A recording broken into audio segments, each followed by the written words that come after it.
You're somebody that's been on my radar. My friends have been talking about you since, I was a freshman in high school.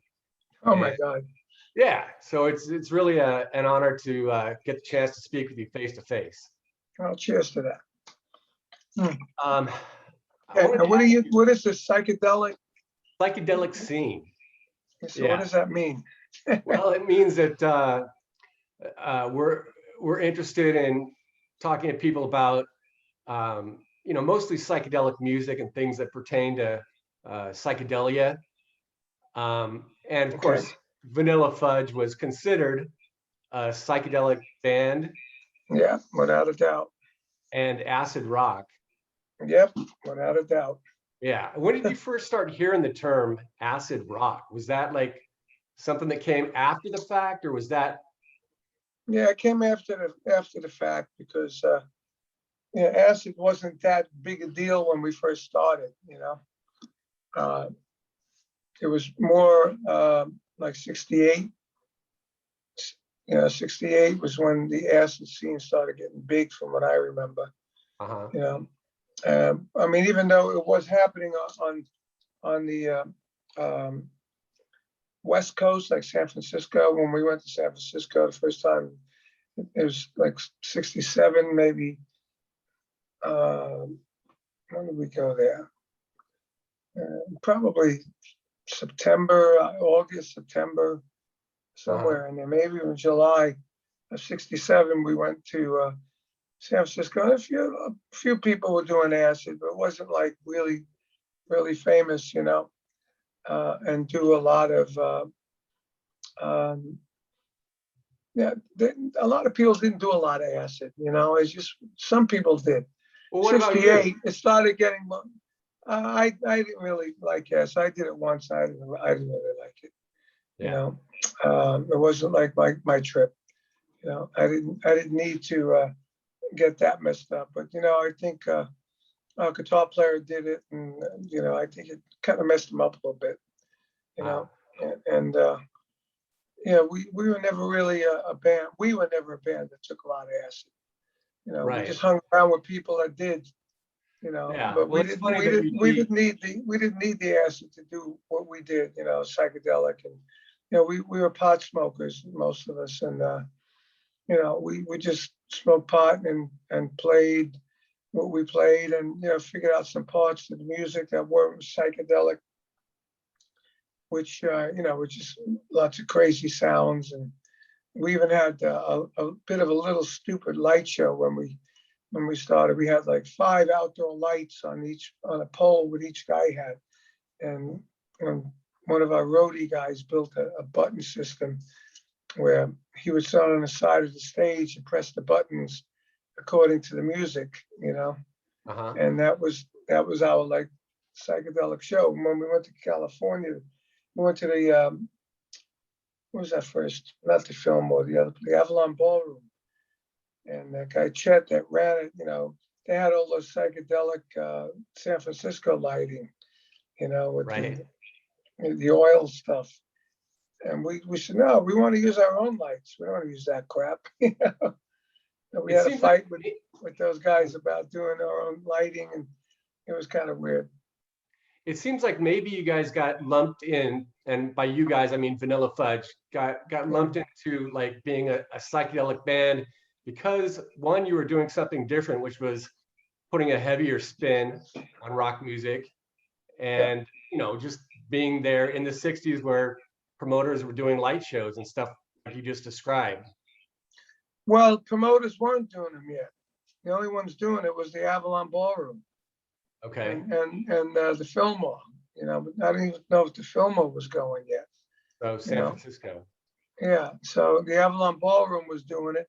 We bought our lights there. Those on the poles, and we wanted to use our lights with our roadie working them. And my manager, who was with us at the time, Phil Basile, he had a fight with those guys for us to use our lights. So I can't remember if we used them or not. I know when we ended up going to the Fillmore with Bill Graham, he wouldn't let us use our lights. We had to use his lights, Okay. which were those same kind of lights. Uh-huh. But by then there was the Fillmore and the Avalon. The Avalon was fading away, and the Fillmore was getting all the people were going there, and everybody was doing acid and shit, you know. And I remember we played the New Year's Eve, I think of '68, might have been '68. We played the Fillmore, and somebody put some. This is when I did the. Somebody put some acid in the drinks backstage. Mm. So when we hit the stage, we were all fucked up, you know. Yeah. Especially our keyboard player Mark was really fucked up. He was singing weird shit and, you know, doing weird things, and we didn't even know what the hell he was doing, you know. So the only time that you did it was unintentional. You didn't. That's me. That's me. That's you. Yeah. Yeah. And some of the other, you know, like Vinny tried it before that, and I don't know if Tim ever tried it. Mark definitely tried it once or twice, but we weren't really that into it. You know, some of these bands they were on acid all the time. Right. You know, the San Francisco bands. You know, and drinking. We were never really a drinking band either. Huh. You know. Well, that's interesting. It's interesting that you seem like maybe you guys were kind of straight edge, relatively speaking. Since Well, we were potheads. You know. you were what? We were pot potheads. smokers. Right. Yeah, Well, we pot's smoked considered pot. a minor hallucinogen. Yeah, we smoked pot, you know, quite a bit. When we did our first album, we were smoking all the time. Yeah. Listening to the Beatles' Revolver, which was psychedelic, and For during sure. our record, Yeah. and we added our bit of psychedelia and you know, craziness to our record from listening to the Beatles and smoking pot and playing. We were playing in Newport, Rhode Island every night.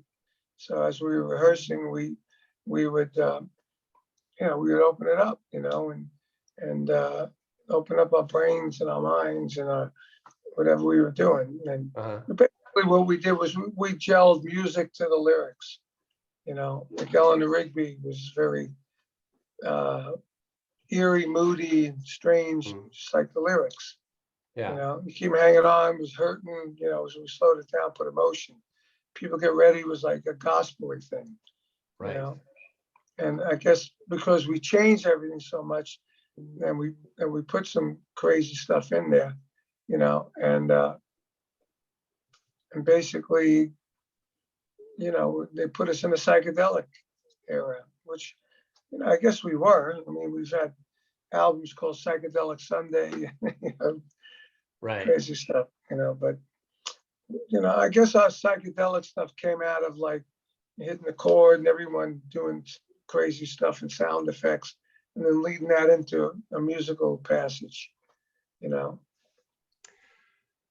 Well, let's back up a little bit. I wanted to ask you when you first started playing drums. How old were you?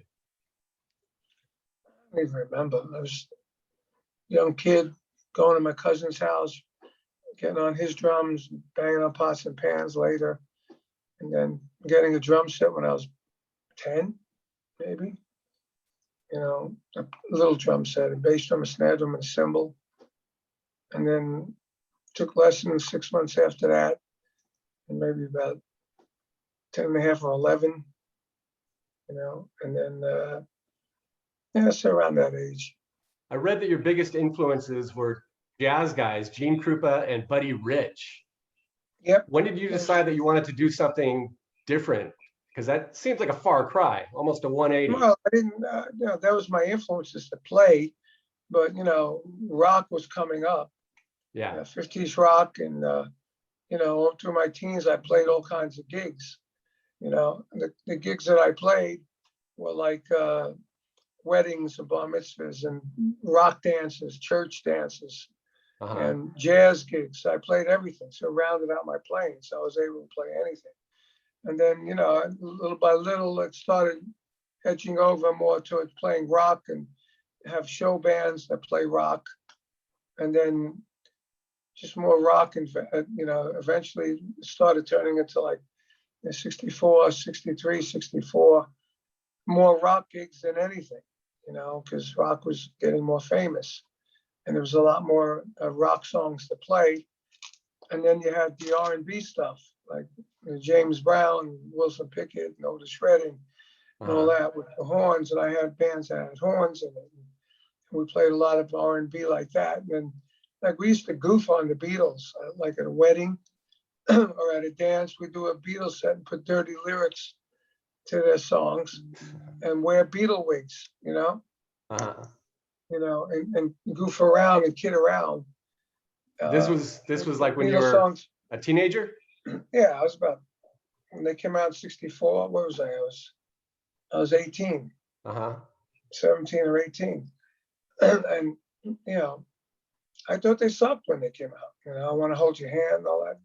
It was like, teenage, teeny bop stuff, a girl group, But as I got older and I learned more about songwriting and I now I know they're brilliant, but I didn't really get to know how good they were until, like, I remember the song Day Tripper, and that came out. I said, whoa, that's a pretty cool song. And then I heard 8 Days a Week. I thought that was a cool song. And then when they came out with Revolver, that was amazing. That was like a pot smoker's dream album. Yes, absolutely. And we listened to that all the time, and we got a lot of ideas from that album when we did our first record. Yeah. You mentioned songwriting, and I know that you were in Rod Stewart's band from like the late 70s to the early 80s, and that you actually co-wrote some of his biggest hits, like Do You Think I'm Sexy and Young Turks. So, I mean, I understand that a drummer can write drum parts, but how does a drummer help compose a hit song? Well, you have to know how to play other instruments. So and you have to know something about singing. Yeah, I play enough keyboard, bass, and guitar to write songs. Okay. I have an iPad now that I write songs on the iPad. I play all the instruments. I just wrote a Christian song I'm recording, and I put the B3 part on in my studio for my iPad. So I play enough keyboard. I know, I had theory and harmony in high school. And I've been singing in doo-wop groups all my life. And since I've been playing drums, I sang in the subways in New York City to get the echo, which is groups, and we would chime off, like bam, bam, bam. That would be the key, and that was and then from there we would sing all those 50 songs, Still of the Night, and Hey Little Girl of Mine, Frankie Lyman and Teenagers, Why the Fools Fall in Love. We do all that stuff without any instruments. So you learn to build chords and you learn how to sing by doing that. So I've been singing all my life. Right. Now, I know you've sung backing vocals on a lot of songs, but what about lead vocals? Have you ever taken the lead vocals? I sang with Beck Bogan Appice. I sang 60% of the lead vocals. Oh, wow. Okay. And Vanilla Fudge, I sang People Get Ready. I sang Faceless People. I sang Where's Happiness? Then on my albums with Pat Travers, I sang 50% of the songs, wrote them, and sang them. Same thing with Rick Derringer, myself. I'm gonna have to go back and listen to some of those songs. Yeah, I mean, I didn't sing with like Cactus. I did background with Cactus. I didn't want to sing there. BBA, I sang a lot of it, everything. If you go on YouTube and look up Morning Dew by Beck Bogan Appice, I'm singing my butt off and I'm playing my ass off. I'm looking at it now and go, man, that was hard. Yeah. To do it now would be very difficult at 74 years old. Right. My voice is kind of shot now anyway. Yeah, I wanted to ask you about playing heavy music at your age. Has that been a factor? Has age been a factor? No, not really. Not really. I still play the way I play now, but when I look back and when I played like Cactus since 1970, I look like Animal from the Muppets. Yeah. I mean, I was wild. I was crazy. Yeah, then I learned good analogy. Then I learned you don't have to hit that hard with your full arms like that. You do it all from the wrist and get the snap and get big power. you know. So you learn how to do things as you get older. I mean, I still play with a lot of notes and overplay when I sometimes I do, but you know, like right now, I have this church I go to, a Christian church. I have an amazing band, and I'm working with the singer and writing some Christian songs. And he asked me if I would play with the church band in case the drummer, you know, can't make it, which happens sometimes. And they bring in a replacement, but he's not very good. I said, yeah, I would love to play with you guys because the band is awesome. I got 4 singers, I got great musicians. And like when they play soul, they play funky, they play soulful, they play gospel, they play Latin, play reggae, they play everything. And I love all that stuff, you know. So I was just sitting down today. He showed me an app where you download these songs that they play, and you can take the drums out, you can hear everything. There's a click. So I plugged it into my system. I played an hour and a half of this stuff. It's over and over, one song and another song, another song. I really liked it, you know, and I found myself sweating and, you know, and saying, wow, it's like that was a workout, you know, Right. and I'm not done yet. I'm going to continue because it was enjoyable. I really enjoyed playing the stuff, you know. So, that's great. Unlike my brother just plays heavy metal, you know. I like to play everything. I like to play reggae, like heavy reggae stuff. I have an instrumental album coming out called Energy Overload, which is it's kind of rock jazz, but it's heavy, not like Metallica heavy, but you know, heavy like Vanilla Fudge heaviness. And you know, we did like a rock jazz reggae instrumental version of "Do You Think I'm Sexy," which is really cool. Yeah, I listened to a heavy version of "Do You Think I'm Sexy?" Yeah, well, me and Pat Travis. Yeah. Yeah, that's another one. I sing that. Yeah, that's great. I think I like that version better than the disco version. Oh yeah, well the disco version wasn't a disco version when we wrote it. It was turned into a disco version by Tom Dowd, you know. Oh really? So you didn't do that we disco wrote beat? It we wrote it to be like Missing You, like the Rolling Stones. And that was a disco beat is basically four notes on the bass drum, you know, quarter notes on the bass drum. And as Charlie Watts played 40 notes on quarter notes on the bass drum on Missing You, but nobody said that was a disco song. What made it a disco song was all the strings and all that stuff, you know. That's what made it a disco song. And the way the drum sound he put on it made it thinner, made it more disco-y. You know, when we recorded that with 3 guitars, a keyboard, bass, and drums, it was big and fat, you know. That was on one 24 track. Then they added another 24 track and put an orchestra going da da da da da diddle diddle diddle da diddle diddle diddle. They had some girls singing way up octaves singing it, you know, and then put another keyboard on it. David Foster was put on it, and then Tom Scott was put on it, and then a conga player was put on it, and, you know. And as you put all this stuff down, the original track kept shrinking in heaviness and size, and that's what happened. But hey, can't complain. No, it was number one hit.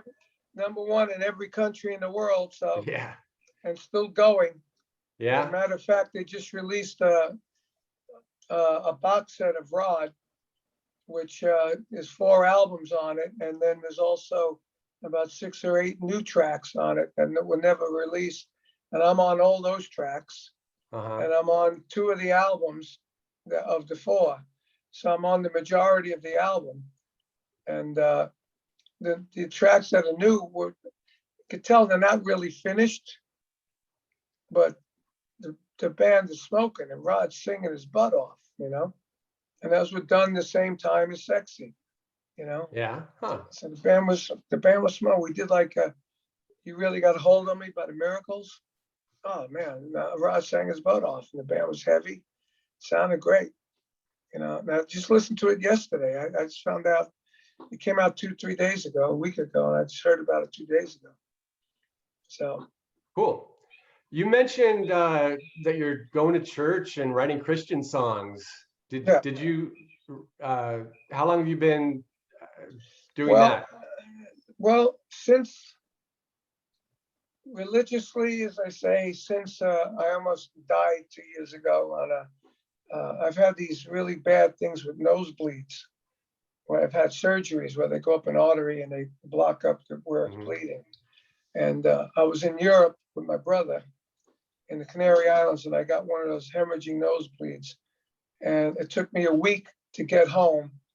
And at one point, I woke up after they packed my nose, they knocked me out. I woke up in a dark room, really big room with a little light in the corner. I thought I died, And I grabbed my cross that I always wear and I prayed, Jesus, get me out of here, please. Help me. Somebody, God help me get out of here.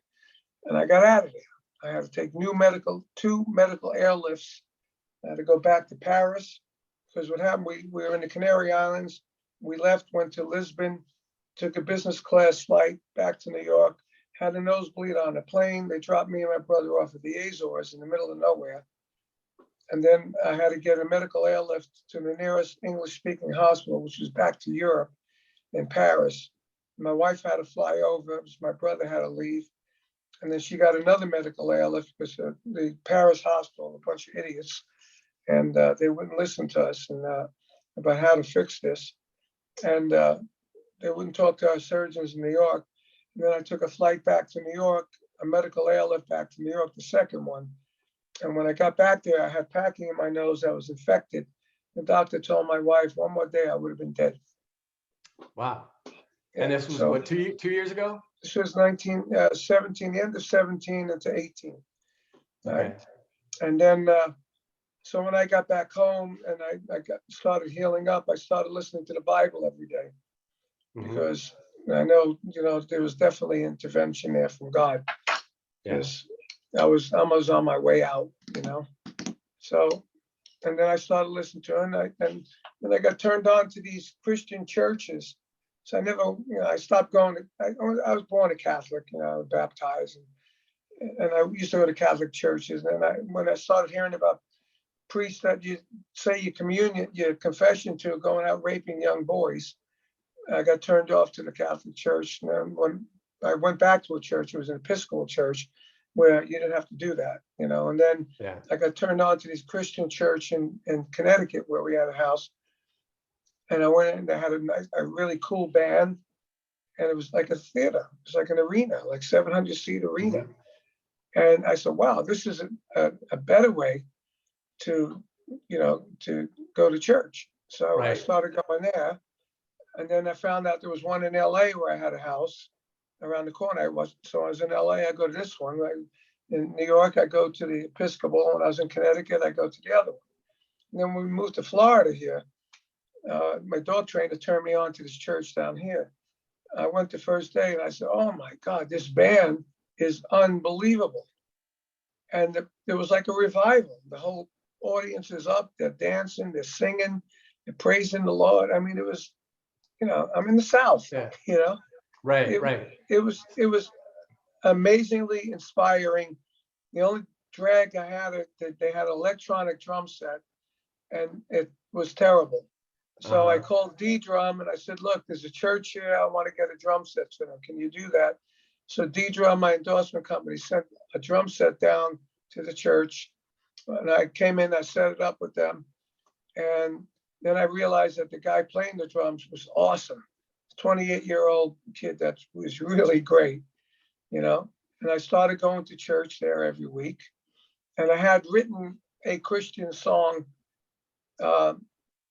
and I used some of the lyric of when I woke up in the dark and saw the light. I used the lyric of what I felt like at that point. And then it was called Jesus Forever. And I had an iPad. It was the very first song I ever wrote on the iPad musically. I wrote it on a plane with earphones, and I thought that was so cool. I'm sitting, and there's a guy next to me, right? I was in the business class, and I'm writing a song on the iPad. I'm playing guitar and drums and piano and stuff. When I got off the plane, I had a song. And I thought I got a kick out of that because the guy next to me wasn't even bothered, because you couldn't hear nothing, right? Right. And then last year when it was the 220, we have a house in St. Martin in the Caribbean. So we went there with a couple of friends of ours. And I was showing them how to use the iPad. And I showed them that first song. And when the chorus came up, this chorus came in my head of Jesus Forever. And I said, whoa. I said, I'll be right back. And I went in the other room and I actually sung the harmonies, and I put this chorus down real quick so I wouldn't forget it. And then I wrote the rest of the lyrics. And I wrote the lyrics by when going to the church down here, right? I would listen to what the pastor's talking about, and I write down things that I would like that he said, and then I looked up stuff in the Bible and I put all the lyrics together for the song like that. And I put it together and I recorded it here on the iPad. I put the iPad on my computer. I put the drums on it. Then I sent it to the guy I'm doing the instrumental album with, this guy, Fernando Perdomo's tremendous talent. He's 40 years old, plays guitar, bass, keyboard, drums, amazing player. And we have a record coming out probably in August called Energy Overload by Carmine Appice and Fernando Perdomo. And we're doing videos for it. And this instrumental stuff is really hooky, good stuff. It's funky, it's heavy, it's R&B, it's gospel. We did over Maybe I'm Amazed. And we put all these gospel harmonies behind it, instrumental, all Right. instrumental.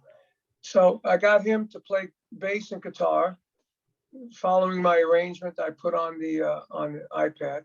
And then I got the guy at the church. He's an amazing singer. He sings like Justin Timberlake, like soulful like that. I got him to put the vocal on. And it came up. I said, wow, this is great. This sounds really good. And everybody I played it for loved it. So then I wrote another one. And now we're on the third one. So this stuff is going to be put out there under what name? Yeah, we're gonna call it Carry the Cross. Okay. Because my first initials are CA and his last two initials are RY, Rory and Carmine. So Carry is CARY, and then on the Y extends up and there's a cross there. And a friend of mine who's a DJ in New York is also a Greek Orthodox pastor or something. I told him I played him the song. He loved the song. And I said, I don't know what we should call this. They right off the back, I said, Carry the Cross. I said, wow, I like that. And then I thought about it. Instead of 2 R's, I put 1 R. And I had my web guy did a logo already. So, and we got a whole plan for it. When we get it all mixed, I'm going to send it to everybody in the church out here. And the pastor is going to get involved. The head guy, because I played him the song. He loved the song. And he loves the story of me almost dying that saved me. And that's when I became more of a Christian, and he loves that fact. So he wants to do like a testimony on video and then play the songs with the band at the church. And when we do that, I want to video it all and if we send it to the people, they'll know the songs, and they're a singing church. They'll be singing the songs. They'll be singing the choruses with us, and we're going to video all of it. And then I'll have official videos with the band playing live with the whole audience singing the stuff. So that's great. That's the plan. It's a plan. Awesome. As well as all the other crazy things I'm doing. Such as? Well, we're waiting to release a Beck Bogan Appice live album that we did. We got Tim to sign off on it before he passed away. And that has 7 new songs on it, and I'm singing a lot of them, as we talked about before. We're mixing a single for Vanilla Fudge, the last song that Tim Bogert recorded with us, another Supreme song. It's going to be Stop in the Name of Love. And we're going to release that probably at the end of August to coincide with the 54th anniversary of Vanilla Fudge's first album hitting the charts and the release of it. And it's a tribute to Tim. I'm releasing this, Perdomo and Appice album. the instrumental album, and I'm working on a new King Cobra record right now. Plus, I'm just finished doing a video for a new track for my Guitar Zeus record that I'm doing the 25th anniversary box set on that with a Deco Records, and we've been working on that for a few months now. There's 3 new songs on it. One of them has Tommy Thayer from Kiss playing on it. The other one has this guy Chris Bigiani. He plays in a group I manage called Kodiak, and they're like a young Van Halen. He plays just like Eddie, this guy, and he's 18 years old.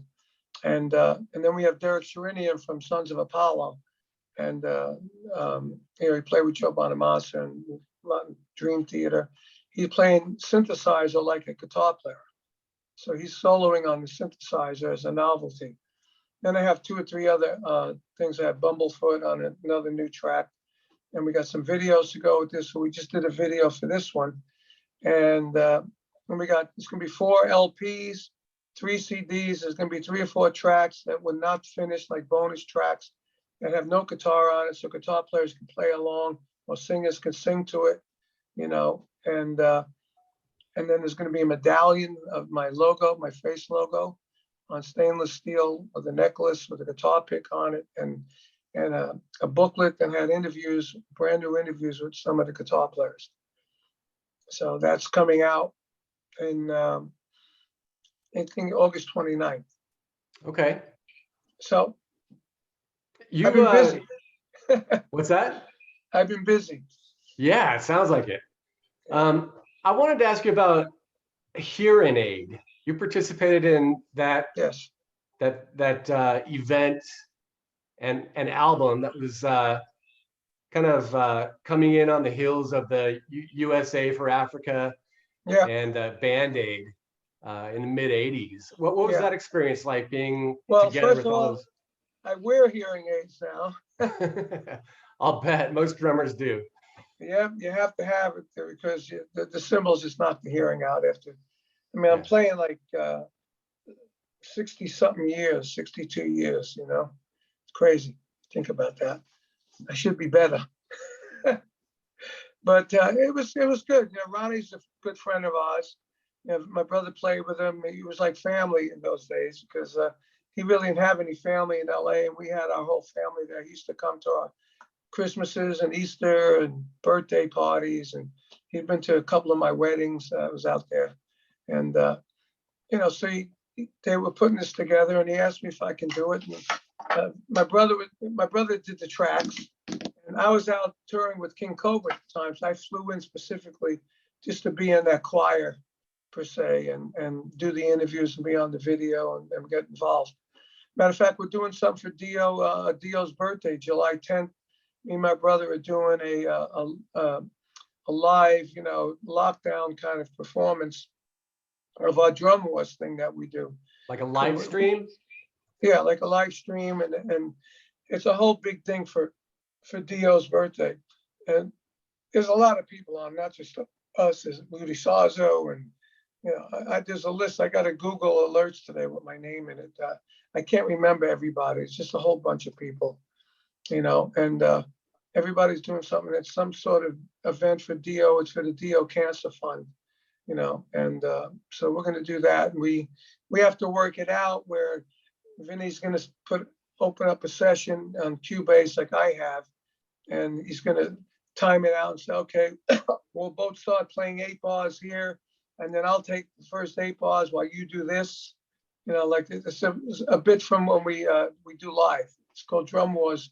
The song Drum Wars that we do live, which has drum bits in it, and so we're going to do about 2 or 3 minutes of that, and but we have to pre-record the thing with video as we do it. So I'm going to have a video guy over here recording me while I'm doing it. He's going to video it, and then we're going to send it to this company that we're going to have a call with to talk about how we're actually going to physically do it, because I don't really know. I've never done this before. I've done stuff like this by myself, and I just had Nico McBrain from Iron Maiden over here. I engineered something that we both did for a charity. I did mine separately, and so he needed a place to do it. So he came over here and did it, and we videoed, and I engineered him. I'm like Joe Engineer now. It's funny, you know. So you've got a new record out with Cactus also. Yes, Yeah. totally. I put the song Tightrope, which I guess is the name of the album as well, Yep. on one of my playlists. I've been listening to that. Sounds great. It's a great record that we've been getting really, really great reviews saying that this is the best Cactus record that was ever released. And I think that's saying something, you know, because that's what we were shooting for. Yeah. From the production to the songwriting to the playing, you know, everybody's individual performances. Working with Paul Warren was wonderful. He's a talented guitar player, songwriter, and producer. So me and him produced it together. And we had to do, excuse me, the mixes long distance. And he lived in Nashville. You know, I was in New York, I think, when we finished. I don't know, I might have, was I here when we finished? No, we were still doing it while we were doing, while I was in Florida. But it was long distance mixing, you know. And when we finally finished it all, mastered it, and listened to it, we said, wow, this sounds great. You know, every song was really a good song. Everything was a little different. All the tempos were different. The feelings were different. The lyrics were different. Jimmy Coons did a great job with lyrics, you know. And sometimes we, you know, we'd say, hey, what about changing that lyric there to this or something, you know? And we needed one more song. We didn't have any more ideas. I had this song, which turned into the song Elevation, you know. I wrote that years ago on a 4-track, and I had it for years, and I just didn't know who to, you know, where to bring it up to play it with the band. And when we need another song, I just happened to have that on my iPad, you know. So I played it for everybody, and I said, let's do it. So we learned it, added some stuff to it, put it down straight away, like in 2 takes, and then gave it to Jimmy, and he put the lyrics to it, you know. All right. But great record. And did you listen to the whole thing or just one? I listened to that, and what's the Mama or Papa was a Rolling Stone? Papa like a Rolling Stone. Yeah. Oh, you got to listen to the rest of it, man. I'll listen to the rest of it for sure. You'll dig it. Papa's Like a Rolling Stone has a story to it. Yeah. Paul Warren played on the original by the Temptations. Yeah. Oh, wow. So when he joined the band, he told me that. And I said, wow, you know, when we go on tour, let's play the song, you know? So when we toured America and Europe, we would announce to the audience and say, here's a song you might know. You know, a new guitar player, Paul, played on this when he was like 18 years old. So let us know if you like it. And then we start playing the intro, and nobody knew what it was until we started singing the song and the chorus. And then when we were done, they went crazy. They loved it. So when we went in the studio, I thought it was the first song we did, but Paul remembers it being the second song we did, you know. But anyway, we just played it, and we said, well, then why don't we try this and try this and try that? And we added little things to it, and we recorded it, and it came out great. And that's going to be the next video and the next single. I just did the drums on that 2 days ago, along with the song called Mystified from Guitar Zeus for the videos. And Paul is he had something wrong with his wrist, so he's just had a surgery a couple of days ago.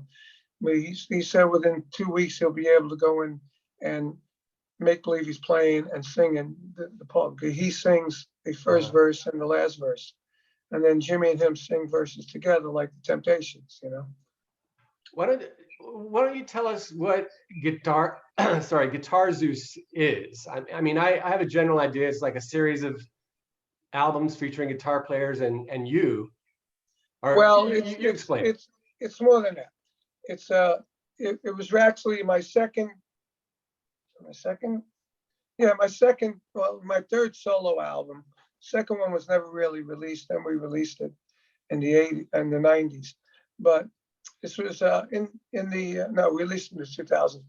This was in the 92. I was doing an album and a band with Joe Lynn Turner, me, Jeff Watson, and Bob Daisley. But when we were doing it, it was like when Nirvana was just getting big and all that grunge. So we were like has-beens, you know. Right. But even so, Jeff Watson just came out of Night Range and got a solo deal like that. I had a solo deal in '82, and this is '92. I still was trying to get a second one, which instantly I sang all the songs on that. Anyway, I said, man, what do I got to do? Be a guitar player to get a solo deal? You come out of Night Range, you get a solo deal like that? So I said, yeah, I got to be a guitar player. I said, maybe I'll do an album and I'll call it Guitar Gods, and I'll bring in all my friends to play guitars, and maybe I'll get a solo deal like that. I was kidding around, you know. And then I went to bed that night, and you know when you're in bed and you start churning in your mind, you couldn't shut it off, and kept churning in my mind. I said, man, that's a good idea. You know, that's a really good idea. Now, we were screwing around. That band was called Mother's Army, you know, and it did okay in Japan. We never was released here. And we were going to call the band Zeus, after the Greek god Zeus, you know. Mm-hmm. So when I said guitar gods, I said, no, guitar Zeus. It's like, you know, Zeus is a god. I said, so I said that that afternoon. So when I'm sleeping, I'm thinking, Guitar Zeus, what a cool name. That's a good name. That's a great idea. I got it. How do I do this? How can I do this? So over the next couple of years, which it took, I would run into guys like Brian May when Queen was broken up, you know, Freddie died. I was doing a clinic in a house of guitars in Rochester, New York, and Brian was doing a clinic too. And I ran into him and I said, Brian, if I do this album, would you play on it? He said, yeah, I'll play on it. Yeah, I run into Ted Nugent, asked Ted. He said, yeah, I'll play on it. Then I ran into the King's X guys, Doug and Ty. He said, yeah, I'll play on it. And then I asked this guy, Doug Aldrich, to go to Japan with me, Tony Franklin, and Kelly Keeling, because we played on the second Blue Murder record that was released in Japan that was huge, but we weren't in Blue Murder anymore. So I asked Doug to go with us because he was big in Japan. He said, I can't do it, you know, and I was dealing with his manager, this guy, Warren Wyatt. And I told Warren Wyatt the idea of Guitar Zeus in 1992, 1993. And he said, oh, I could do this. No, actually, 1994, my mistake. 1994, he said, I could put a deal out of Japan together for you. I said, you can? He goes, yeah. And he did. He got this big record deal out of Japan, right? So Kelly Keeling sang on the second Guitar Zeus record, great singer. So I met with him. I said, what kind of songs you got? And I listened to some of his songs. They were awesome, except it was too much. It was too much song. It was like 15 parts to the songs. I'd have to be like a butcher and cut the fat off the songs and mold them into really good songs. So I said, okay, so now I got a co-writer who's really good, plays guitar, and a singer to sing it. And I asked Tony Franklin, who's my favorite bass player and my good friend, I want you to play in this. He said, no problem. So I had me, Tony, and Kelly, and I had a record deal, and I had a guitar, three named guys to be on the record. So we started recording in LA. We wrote songs, me and Kelly. I put him in a hotel. He's just a space cadet. I'm dealing with him today. He's still a space cadet, you know? And I had to put him in a room in a hotel with a 4-track, and I'd go there from 12 o'clock to 8 o'clock at night. And we put all these ideas together and then leave him alone to record the ideas, and then come back the next day and he'd have to record it. So after about 2 weeks, we had all the songs together with no bass. And we sent it to Tony Franklin. He put bass on it. We had a 4-track demo that we knew, you know, so when we went in the studio, we had it down. We rehearsed, went in the studio, cut the tracks. First guy I got on there was Brian May. Wow. Second guy was Ted Nugent. And the third was a King's X. And then I said, by getting these guys on it, and I call up Slash, and he's going to say, who's on it? Brian May, Ted Nugent, King's X. King's X was really happening then. Whoa, okay, I'll do it. Then I got Flash. And then Kelly was working with Yngwie Malmsteen, and Yngwie heard about it. He wanted to be on it. So I flew to Florida. I got Yngwie on it, and I played on one of Yngwie's tracks. So that's what happened. It was one after another. I kept getting people, and then I paid them. Had enough money to pay everybody good money, and still make some money myself. And I released it in Japan, and it went big over there. Wow. So there's another Guitar Zeus coming out? No, then we did another Guitar Zeus. We did volume 2. Then we did volume 2. Okay. With different guys, a couple of repeats. We had Richie Sambora on this one. We had Zakk Wylde on the next one. And hold on, you still there? Yeah. We had Zakk Wylde on this one. And it's a whole bunch of other guys. And then I did a Guitar Zeus Japan with just Japanese guitar players. And I did a Guitar Zeus Korea. Right? So it became a whole series. It was unbelievable. And then I released it, and then it was released here, but it did great in those markets. And did the first album and the second album, I probably sold around the world 200,000 units of Guitar Zeus. In Europe, it was big. Japan, Asia was big. And I never really toured there with it. I did promotion tours. And then I released it here 2005, and the label went out of business. Then I released it again in 2010 as a double album, and they didn't do nothing for it. Then in 2016, I released it on my own label called Rocket Records, 2016 or 17. And I sold it, I made LPs, and we did that. And then I forgot how I got hooked up with this company. I think they just called me and asked me if I was interested in doing a box set of Guitar Zeus. And I said, let's do it. So that's how this came about now. So now I have 37 tracks on there and some new tracks. And like I said, all that stuff before. And I got all these guitar players on it, Jennifer Batten, Leslie West, Bob Daisley's on it, and Zakk Wylde, Elliot Easton, Warren DeMartini. God, I can't even remember some of them. I have to look at the list, to see Stevie Salas, Ted Nugent twice, Slash, Yngwie Malmsteen, Steve Morse, Paul Gilbert. I know I'm leaving some out. Bumblefoot. Even a Japanese guy named Cha, who's like the Jeff Beck of Japan, awesome player. So it's really, really amazing. And it's some of the best songs I've ever written, some of the best playing songs. It sounds like Blue Murder meets Soundgarden meets the Beatles. Interesting. Yeah, so you can go on YouTube and listen to it. Right on. I will definitely check that out. I mean, it's on Spotify too and all that stuff. But, I really made all the money, for it on it years ago. Now now it's just for the art. It's out there. Yeah, I just put it out for the art because it's some of the best stuff I've ever done. It's all creative, time signatures, weird, progressive,